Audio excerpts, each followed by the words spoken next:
Je me suis dit, bon écoute, je ne sais pas combien de temps il te reste ma fille, mais gâche pas ta vie, gâche pas la vie de ton entourage et profite de ce qui te reste pour vivre, pour essayer d'être le moins malheureuse possible avec ça. Ben maintenant, je profite de la vie.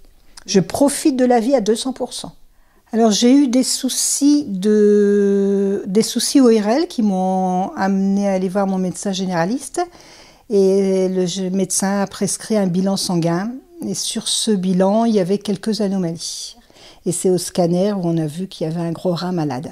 Et puis quand il y a une tumeur on fait des explorations pour rechercher d'éventuelles métastases.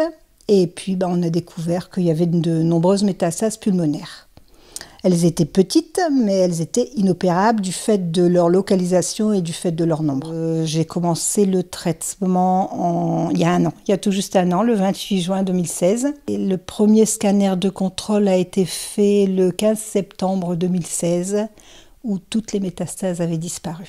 J'étais assez dévastée par le diagnostic. J'avais dit à mon mari, mes enfants, il me reste 3 ans. 2 ans où je vais être à peu près bien, je vais tenir le coup avec le traitement. Puis la dernière année, je vais être une lavette. Je voyais mon avenir comme ça. Ma fille est infirmière aussi. Quand je lui ai annoncé que le premier scanner était bon, pardon, c'est encore sensible là. Elle m'a dit, bon, alors 3 ans, tu te rajoutes combien? J'ai dit, allez, 0 derrière. J'ai une copine pédiatre qui m'a dit écoute, peut-être que tu vas vivre tout le temps avec un traitement, peut-être que tu seras comme un diabétique, mais un diabétique ça vit combien de temps?